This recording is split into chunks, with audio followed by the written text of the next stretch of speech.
All right, so I chose to do a project on Storybird for my artifact, and Storybird is a website that I've heard about through other teachers and at conferences, and so I thought that this would be a really good opportunity for me to explore how I could use it with my students. Storybird is a way for students to create digital stories. So I have not logged in yet, just so you can kind of get a feel for what it looks like. It talks about your different accounts. So you can sign up for free as a teacher, and your students can also have free accounts. So I'll talk a little bit more about that in a little bit. But if you scroll down, it just shows ways that you can add your images and your text for your story. It talks about reading stories that are published online, so students can read other student stories in your class or other students all over the world stories. And it also talks about sharing. So there's different ways that you can share. You can share with your teacher, you can share with your class, or you can share with everyone. So it's also a safe way for students to do their work if they're not going to be shared or just shared with you. All right, so let's go ahead and get logged. All right, so now that we're logged in, I'm going to go ahead and start to show you how you would create a story. So here's one that I've already created in my recent books.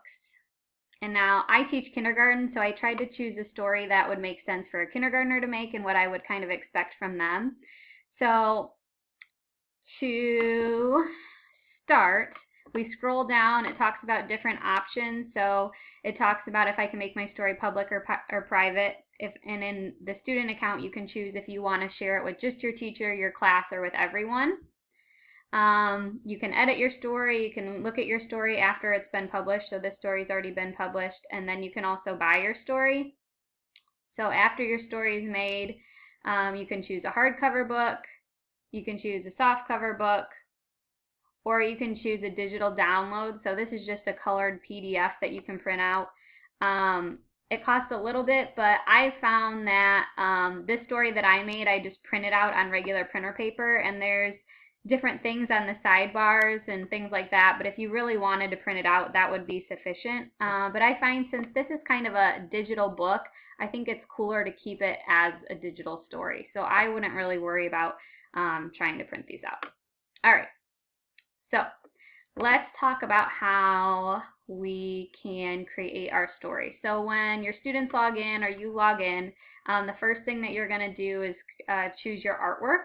So this is one of my favorite things about this website is there's some really, really cool artwork that you can choose. So this would be great for students that maybe have a hard time starting to write or have writer's block, or they just sit there and they have no clue what to write about. I think some of these images just are really inspiring and would really help students come up with those ideas.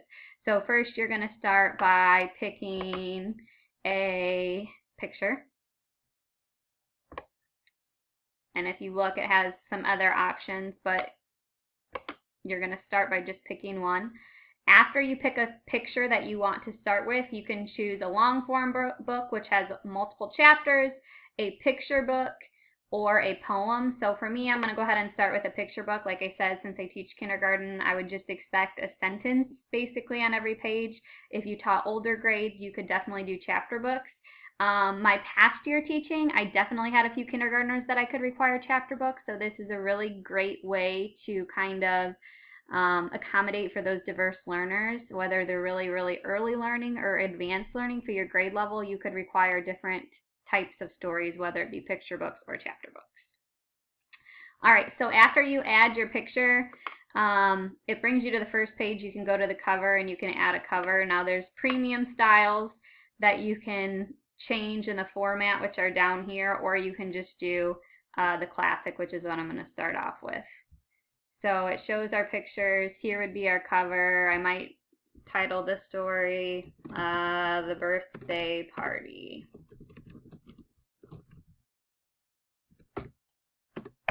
And then down here it has my login code, so you could put by and then your name.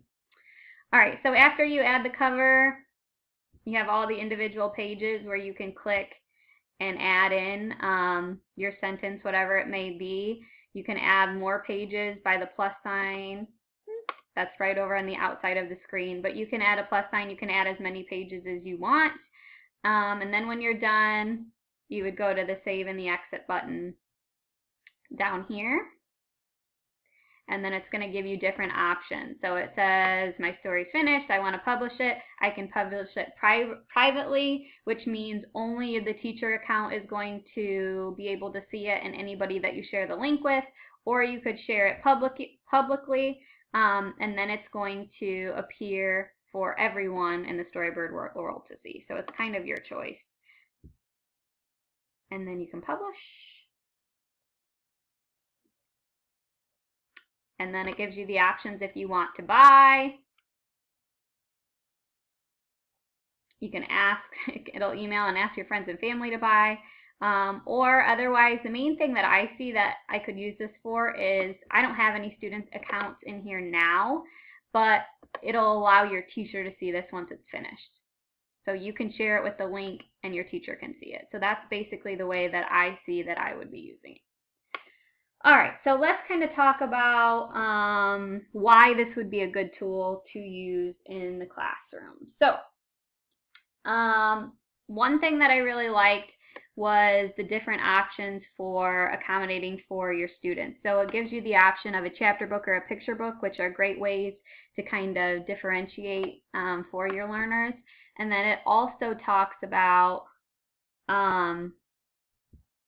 the Storybird blog, which also I thought would be a great way. You know, if you have a student that finishes early and needs, you know, something else to work on, there's also a Storybird blog where you can put posts, and then also it includes poetry. So we don't get a lot into poetry in kindergarten, but I think that this would be kind of a cool way to really start using our sight words and other words like that by creating really cool stories. So I like how it gives those options as well.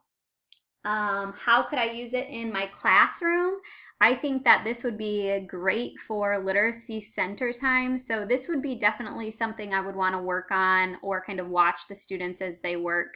I wouldn't want to just kind of set everyone free. I mean, with being such a young age, they're going to need help. But I want to make sure that they're doing it for themselves first. So I don't want to provide too much, but I want to make sure that I'm there to help when needed.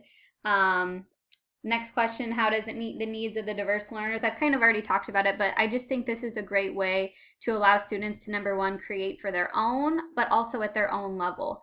If you have a student that's ready to take off and is writing sentences, writing paragraphs, they're just going to thrive on something like this where they can really create and make it their own. If you have a student that's a little bit lower and is focusing more on just words and sentences, same for them. They're going to be able to work at their own pace, and you can provide a little bit extra help for those students as well.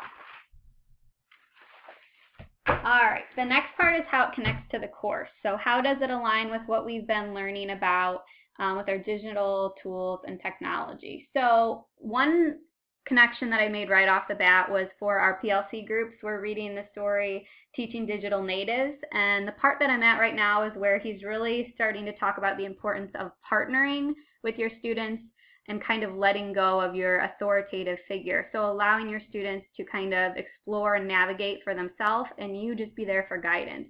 And I think this is a great tool to allow that. You're not throwing something at them saying this is exactly what we're doing, but instead you're kind of giving them that creative aspect. You could definitely provide more guidance saying, you know, let's write a story about this science topic, or let's write a story about an opinion. So you could make it more individualized for different students or different groups of students if they need that, or you can just kind of open it and kind of, you know, let them do as they please. Another thing that I kind of thought that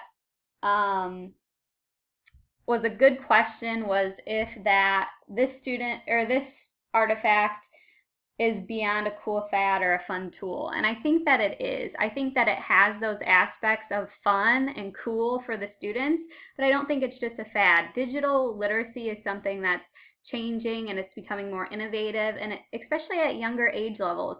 When I was 5 or 6, I couldn't imagine doing anything like this. But now that our students are becoming more advanced in technology, I think these are the types of artifacts that we really do want to introduce to our students. It is focusing on literacy, and that's the main thing it's focusing on. You can still hit your Common Core standards. You can still do your different types of writing, whether it's informational or it's an opinion, but you're really providing that extra engagement tool that's going to make meaning for your students.